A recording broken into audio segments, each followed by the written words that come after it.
Boa noite. Nessa manhã nós falamos acerca da sexualidade. Eu tentei pegar dois tópicos que normalmente não são pregados, tá? Então por isso que nessa noite, na manhã nós falamos de sexualidade e hoje à noite nós vamos falar de glorificando a Deus com o nosso trabalho. Como eu fiz de manhã, eu queria indicar nessa noite dois livros para aqueles que se interessam acerca desse tema de trabalho. O primeiro é esse aqui, não sei quem já leu, mas chama Santos no Mundo. É um dos melhores livros que nós temos da teologia puritana. Os puritanos são aqueles que viveram no século 17 e 18, não é isso? E aqui eles têm, é um livro dividido por tópicos, o que os puritanos acreditavam sobre sexo, dinheiro, trabalho, família, culto, um capítulo belíssimo sobre culto. Então aqui nós temos boas referências para aqueles que desejam estudar mais um pouquinho sobre o tema. E lógico, um que é sempre best-seller, são os livros do Tim Keller, e esse aqui é como integrar fé e trabalho.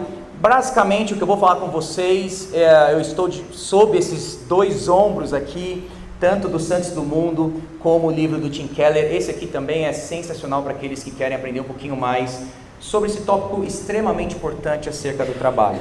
Agora, diferente do que eu fiz de manhã, que eu expus um texto bíblico, que é o que normalmente eu faço, hoje eu preparei não uma pregação, mas uma palestra. Portanto, a minha didática com vocês aqui nessa noite vai ser um pouquinho diferente daquilo que eu fiz de manhã, tá? Não vou expor um texto, e a razão de eu escolher fazer isso é porque eu acho que eu vou servir vocês melhor por esse caminho aqui, do que se eu pegasse um único texto e ficasse preso num único texto. Como o assunto aqui é amplo e a gente precisa pensar biblicamente sobre ele, eu quis ampliar o escopo um pouquinho, e nós não vamos trabalhar um único texto. Portanto, eu começo com vocês trazendo dois estudos de caso. O primeiro é desse barbeiro em crise. O nome dele é Will.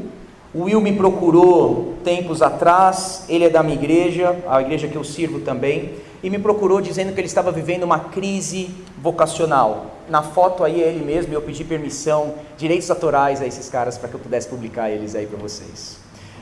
Quando você entra no salão de beleza do Will ali em São José, ele é um dos melhores barbeiros que nós temos da região. Tudo que acontece dentro daquele salão de beleza ali, ou aquela barbearia, é para que você tenha uma experiência. É uma barbearia retrô, vintage, né, que está muito na moda hoje em dia. Você entra lá, as pessoas estão bem vestidas, tem uma geladeira ali com bebidas para quem quer comprar, tem uma TV tocando uma boa música. Tudo o que eles querem proporcionar a você é uma experiência, mas não só isso, até o corte de cabelo e da barba ali também é uma experiência. O Will te deita numa poltrona bem confortável, ele passa alguns cremes na sua barba antes de fazer a barba, pega um paninho quente do forno, coloca sobre o seu rosto, massageia o seu rosto, e quando você está quase dormindo ele vem com a navalha. E para minha surpresa, o Will chegou para mim e falou que estava tendo uma crise vocacional. Eu falei, mas por que você está com crise? Porque eu preciso trabalhar. Mas qual o problema? Eu gostaria de servir mais a Deus, eu gostaria de ter mais tempo para Deus, o trabalho tem me atrapalhado no meu serviço ao Senhor. Eu gostaria de me envolver mais nos ministérios da igreja. Para complicar um pouco a situação do Will, o amigo dele que vai numa outra igreja lá em São José dos Campos, disse a ele que vendeu tudo e estava fazendo agora missões transculturais.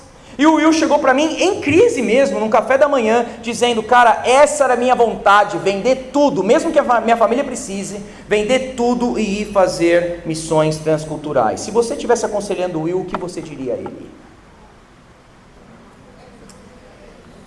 Um outro caso, também é um caso de um membro lá da Igreja da Trindade, Palhaço Gordinho.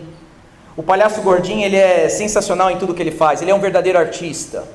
Ele trabalha com as bicicletas, ele faz malabares, ele tem piadas excelentes, ele está agora trabalhando no asilo que minha mãe está internada. Ele é um cara sensacional mesmo, é um verdadeiro palhaço, aquele que você vai olhar para ele e vai dar risada o tempo todo.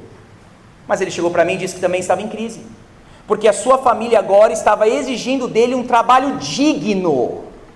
Porque você sabe que entreter pessoas não é um tipo de trabalho digno, certo? Então agora a família estava pressionando ele, quando que você vai trabalhar de verdade? e pela pressão da família ele começou a trabalhar em restaurantes, foi deixando um pouco a festa de lado, e hoje ele tem tentado conciliar aí um pouco desses bicos que ele faz, às vezes ainda em restaurantes, com o seu trabalho de palhaço. A minha pergunta inicial para a gente nessa noite é se nós já ouvimos histórias assim, de pessoas em crises vocacionais, ou se você talvez não está numa crise vocacional, se você também não tem essa crise de que o seu trabalho às vezes está te atrapalhando um pouquinho na sua vida, dedicação e serviço ao Senhor. Eu coloco aí algumas perguntas iniciais para a gente. Será que o trabalho é importante para Deus? Será que existem tipos de trabalho mais nobres do que outro? Por exemplo, aqueles trabalhos que mexem com o intelecto são mais nobres do que os trabalhos que são braçais? Um analista financeiro, por exemplo, ele tem uma profissão mais digna do que um estoquista? Há mais dignidade e nobreza num chamado missionário do que num trabalhador? Um missionário agora que está na Índia, ele tem um chamado melhor do que um agricultor? Que tipos de trabalhos vocês escolhem? E com base no quê? Com base naquele trabalho que paga mais, com base nos seus dons, porque aquele trabalho vai melhor servir a comunidade que você está envolvido. Qual é o critério bíblico que você usa para escolher o seu trabalho? Será que nós podemos ter algum tipo de proveito dos trabalhos realizados pelos incrédulos? E por último, o que o Evangelho, qual o impacto do Evangelho no nosso trabalho? Eu queria mostrar para vocês pelo menos duas grandes cosmovisões que nós estamos inseridos até os dias de hoje. Você pensa acerca do trabalho por duas grandes cosmovisões, duas visões de mundo. A primeira cosmovisão que te influencia muito, mesmo você sem saber, é a cosmovisão grega. Sob ali os dois grandes nomes de Platão e Aristóteles, essa filosofia criou um tipo de dicotomia, de dualismo entre a matéria que é má e a razão que é boa. Eles pensavam assim porque seus deuses, deuses gregos, eles eram esses deuses perfeitos, que não habitavam e não se envolviam com as coisas terrenas. A contemplação para o grego vale muito mais que o mundo físico. O próprio Platão diria que o corpo aprisiona a alma. Portanto, quanto mais você puder se desconectar do mundo físico para se dedicar à contemplação, melhor para você. E vocês sabem que a igreja de Corinto estava passando com esse problema, desse impacto da filosofia grega. Não é à toa que Paulo, em 1 Coríntios 6, por duas vezes vai dizer àqueles irmãos que o corpo é importante. Vocês foram comprados com alto preço, portanto glorifiquem a Deus com o quê? Com a mente? Com os corpos de vocês. Por que Paulo é intencional em mencionar os corpos quando ele está escrevendo aos Coríntios? Porque aqueles irmãos ali, crentes em Corinto, estavam influenciados exatamente por esse tipo de filosofia. Para os gregos o trabalho é um mal necessário, porque está impedindo eles de contemplar. Para os gregos há um tipo há um trabalho que é mais nobre do que o outro, e o trabalho que é mais nobre é o trabalho do intelecto. Ele é muito mais nobre, é menos animalesco que o trabalho braçal. Quanto mais o grego puder estar simplesmente contemplando nos seus deuses e não envolvido nesse mundo físico de modo num trabalho braçal, para ele é muito melhor. A pergunta que eu tenho para a gente nessa noite é: será que nós estamos influenciados pela cultura e pela cosmovisão grega? Será que você também não pensa às vezes que o trabalho é um mal necessário? E quando nós pensamos que o trabalho é mal necessário, da onde que vem essa ideia? Ou você já usou o termo subemprego? Por que você fala subemprego? Existe um tipo de emprego que é superior a outro emprego? Quando eu estava indo para a Austrália, em 2008, o que o pessoal mais me alertava era isso: Tiago, você precisa estar preparado, porque na Austrália você vai trabalhar de subemprego, ou com subemprego. E quais são os subempregos que normalmente eles dizem? Todos aqueles que são manuais, braçais, pedreiro, faxineiro. Eu trabalhei com tudo isso lá. Trabalhando na cozinha, fazendo tipos de evento, garçom, servindo pessoas, subemprego.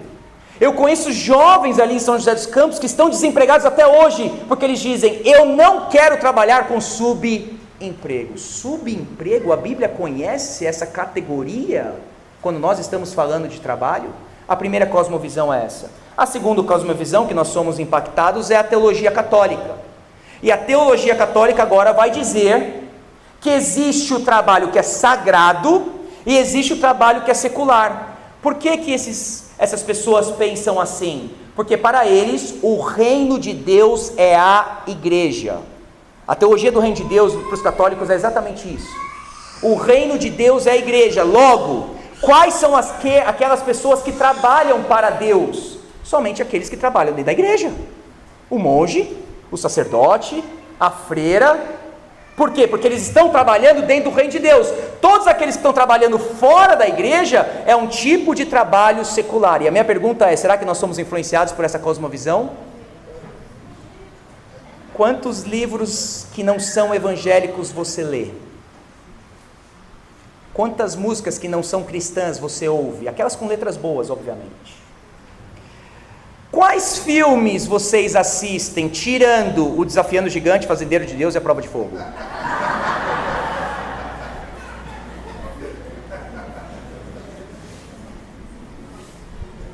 Não é que nós pensamos com a mente católica de que existem aquelas coisas na cultura que é sagrada e existem coisas que são simplesmente coisas seculares? Não é essa a crise do meu amigo Will? Ele está pensando que o trabalho é secular. Ele está pensando que se ele vier trabalhar na igreja, dar tempo ao ministério, aí sim ele está trabalhando para Deus. Essa é a crise vocacional que muitos de nós temos, e temos porque pensamos que nem os católicos. Você já deve ter ouvido aquele tipo de pregação que diz: você tem que abandonar tudo para seguir Jesus. Veja os discípulos, abandonaram suas redes, portanto abandone sua faculdade, seu emprego, seus projetos, seu raciocínio, sua inteligência, seu cérebro, seus neurônios. Se candidate para uma vaga na sua igreja, nem que seja de panfleteiro, aí sim você estará trabalhando para o reino de Deus. Não foi esse o problema daquele homem chamado Cabo Daciolo? A política é muito secular para ele. Quando ele vai para o debate, ele tem que ir com uma Bíblia na mão. Ele não consegue dialogar política. Ele precisa santificar aquele ambiente, porque aquele ambiente ali é profano. E não basta só ter a Bíblia na mão, no caso do Cabo Daciolo, ele precisa repetir aquela palavrinha famosa dele várias vezes, que é a... Amém. Amém. Viva o Cabo Daciolo. Gente, nós precisamos pensar biblicamente, e a boa notícia que eu tenho para nós é que a Bíblia fala muito acerca disso, a saber, o trabalho começa em Gênesis, mas o trabalho começa em Gênesis não com o homem, o trabalho começa em Gênesis com Deus.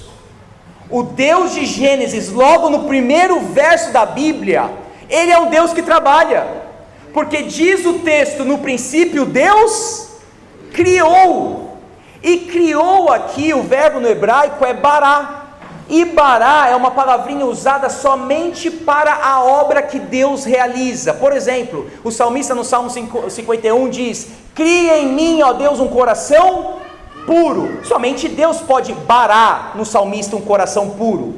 A Bíblia está dizendo aqui que logo no primeiro verso, Deus é um Deus que trabalha.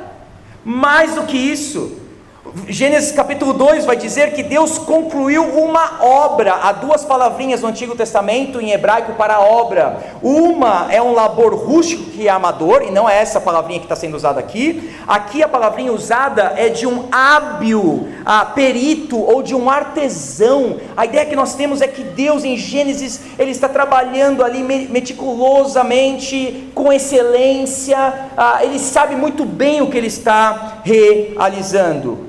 Gênesis está contrastando vários mitos da criação, aquele Numeliche da Babilônia, em que uma briga de deuses aí cria o mundo, ou então a própria cosmovisão dos gregos, que os deuses não se envolviam na criação. O Deus da Bíblia não só se envolve na criação, mas ele trabalha na criação. Veja aí, Gênesis 1:3, disse Deus, isso é um trabalho articulado. Haja luz, é um trabalho realizado. Viu Deus, é um trabalho contemplado. Fez separação, é um trabalho continuado. E chamou Deus de bom, ou denominou ali Deus bom, concluiu, o trabalho está concluído. O Deus de Gênesis é um Deus que trabalha. Não só isso, Deus se alegra no trabalho que Ele realiza, porque Ele diz que tudo ficou muito bom.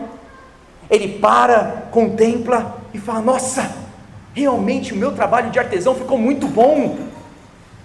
Ele se alegra no seu trabalho. Mais do que isso, Deus não trabalha só na criação, mas também na providência. Aqui é a doutrina da providência.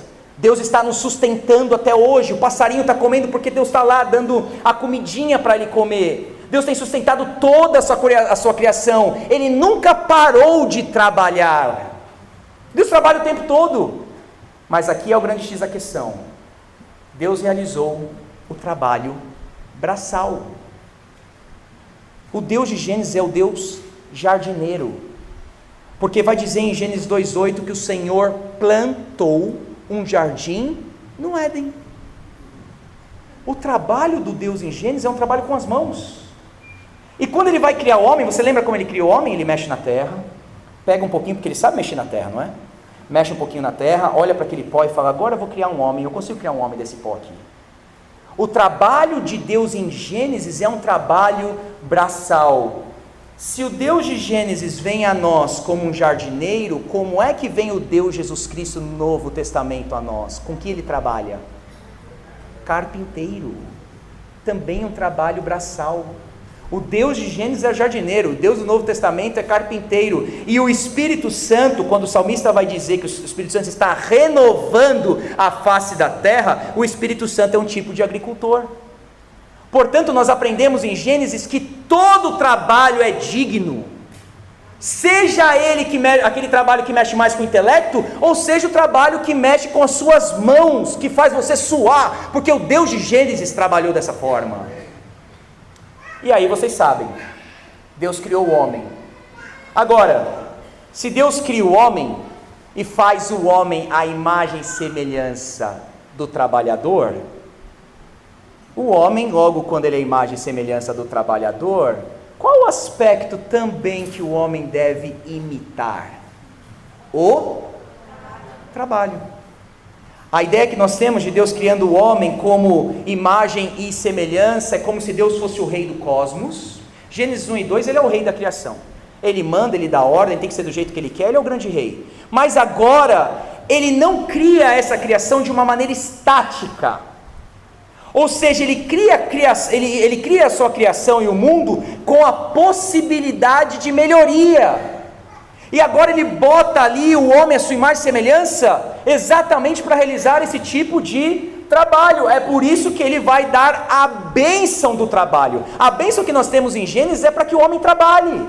É a capacitação para que o homem trabalhe. Ele vai dizer: Deus os abençoou e lhes disse: sejam férteis e multipliquem, enchem e subjuguem a terra. Veja, dominem sobre a terra, vão trabalhar, vocês estão abençoados por mim para que vocês trabalhem. Nós não pensamos muito nessa bênção quando nós pedimos para Deus nos abençoar, né?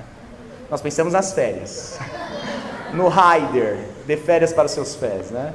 Mas Deus aqui diz que nos abençoou para que a gente trabalhe. E aqui para mim é o filé da teologia do trabalho agora. Quando Deus cria o homem, Ele coloca o homem no jardim do Éden, para quê, gente? Cuidar e cultivar dele. Gente, Deus poderia ter criado o jardim e falado: jardim, você vai se desenvolver por si mesmo, eu não preciso de ninguém. Mas Deus envolve o ser humano na manutenção da sua criação. Qual você acha que foi a minha resposta agora para o Will? Will, Deus te colocou num jardim, e o jardim, no seu caso, se chama barbearia. E toda vez que você deita ali um ser humano que é a imagem de Deus, e você começa agora a cuidar dessa imagem de Deus, você está trabalhando para o seu Criador na manutenção da sua criação. Will, vai trabalhar agora com essa consciência e você vai ver se sua motivação não vai mudar. Nós estamos trabalhando, Deus nos envolveu na manutenção, no progresso da sua criação. Gente, isso é brilhante. E melhor ainda, nós fomos abençoados, temos a capacitação de Deus para realizarmos esse tipo de trabalho. E a minha pergunta para você então, essa noite é: qual é o seu jardim? A música, as artes, a física, a química, a botânica, a zeladoria, o banco, medicina, fisioterapia. Qual é o jardim que Deus te colocou ali para que você cultive a criação dele? Deus não nos colocou no jardim como guardas florestais, mas como jardineiros. Você sabe a diferença? O guarda simplesmente fica de longe, protegendo. Aqui ninguém entra, mas eu não me envolvo com a terra. O jardineiro vai lá e trabalha e melhora constantemente a criação de Deus. E por último aí, o trabalho é uma necessidade humana. Você já percebeu que no Gênesis ali, capítulo 1 e 2, somente o homem recebe esse ofício de trabalhar? Agora, gente, isso é uma necessidade humana. Você quer ver um exemplo como isso é verdade? Quando você tira férias de um mês, dá mais ou menos 15 a 20 dias, eu espero que seja assim com vocês também. Você começa a pensar ou desejar voltar para o seu trabalho. Parece que está estranho, já está ficando cansativo, um mês de férias, mas por que você está pensando assim? Porque trabalhar é uma necessidade humana. Vai visitar um enfermo que está no hospital durante muito tempo e pergunta para ele: do que você sente falta? Do trabalho. Porque o trabalho é uma necessidade humana. Prosseguindo, qual que é o propósito agora do nosso trabalho? Por que nós trabalhamos? E aí ajuda a gente a pensar um pouquinho no tipo de trabalho que nós devemos escolher.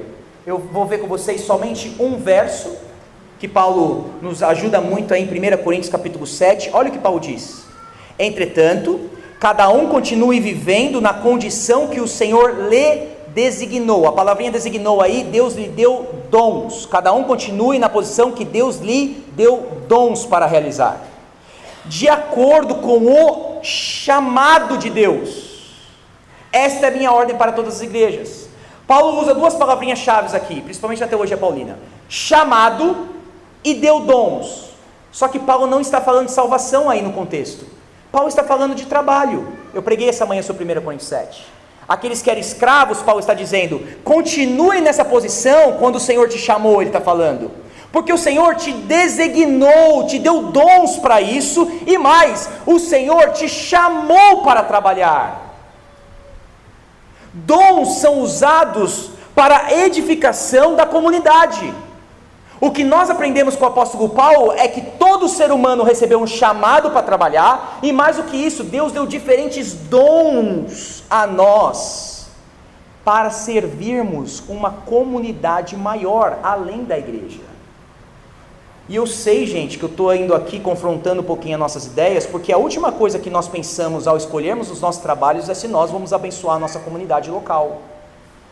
Se você mora aqui em Bauru, a pergunta que você deveria estar fazendo é: qual a necessidade de Bauru, do bairro onde eu vivo?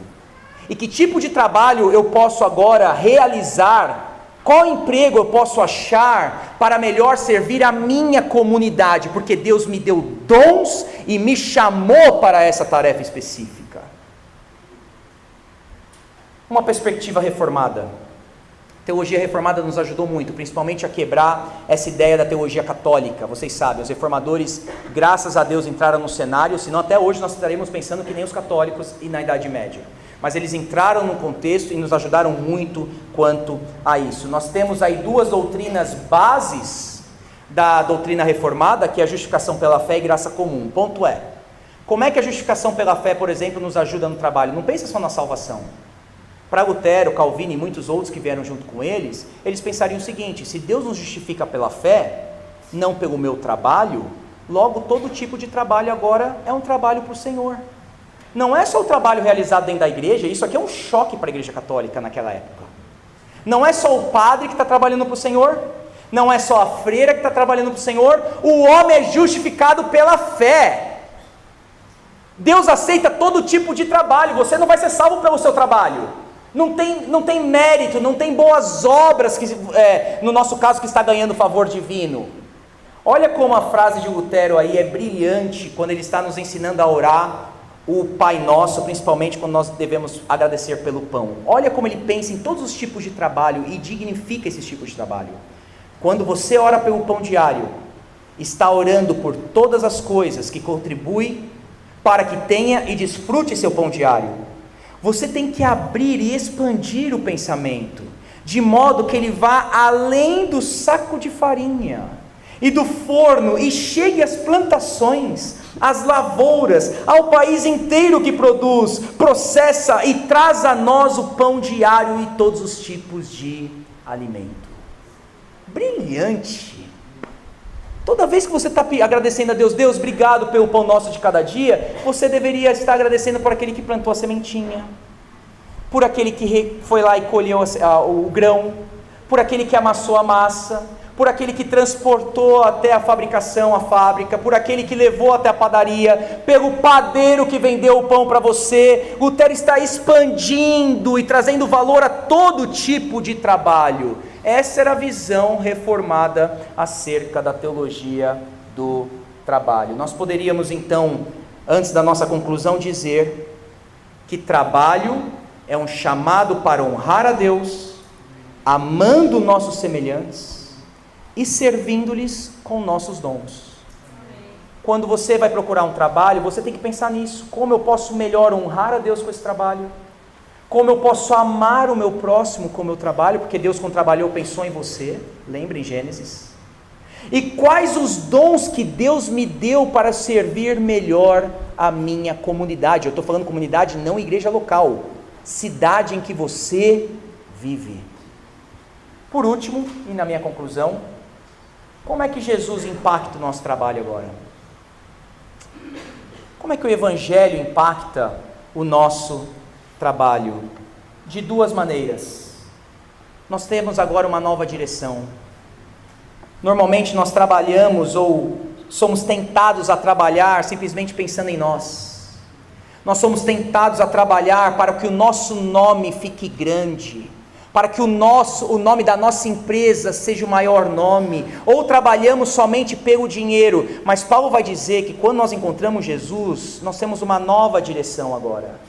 Ele vai dizer: tudo o que vocês fizerem, façam de todo o coração, como para o Senhor, e não para os homens, sabendo que receberão não muito dinheiro na sua conta. Não é essa a grande motivação do trabalho.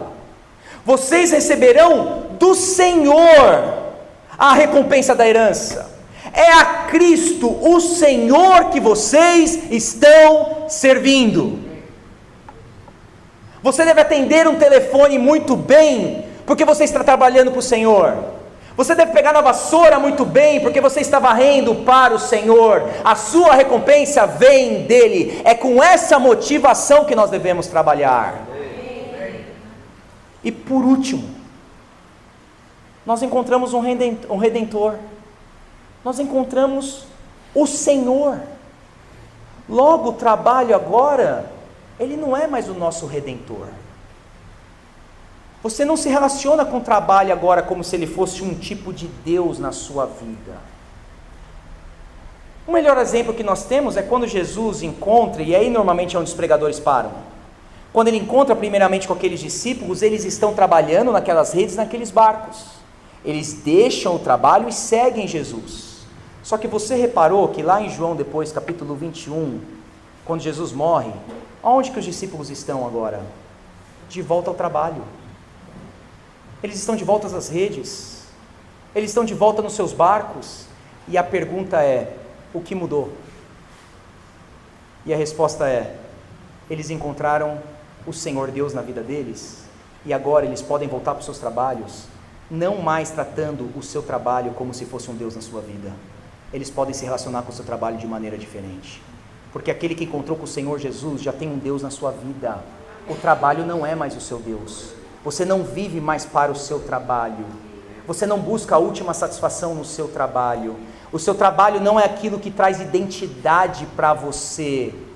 você encontrou com o Senhor Jesus Cristo e agora você pode voltar às redes. Você pode voltar a pescar, só que de um modo totalmente diferente. É por isso que Jesus vai dizer: vocês querem descanso? Vinde a mim, todos os que estão cansados e sobrecarregados, e eu vos... Como que Ele vai nos aliviar? Tomai sobre vocês o meu jugo. O jugo é um tipo de arreio que iria sobre esse animal de carga. O que Jesus está falando é: vocês não precisam mais trabalhar. Eu trabalhei por vocês. E o meu trabalho agora é que dá verdadeiro descanso a vocês. Por isso vocês podem vir a mim em busca de alívio, descanso, satisfação. Eu já realizei a obra, eu já consumei na cruz a obra, logo agora você pode trabalhar descansado em mim. Amém. É assim que a gente trabalha, gente. Não trate o seu trabalho no Senhor. Não se relacione com Ele como se Ele fosse um Deus, mas não deixe de trabalhar. Trabalhe muito, descansado no Jesus Cristo que pode nos aliviar.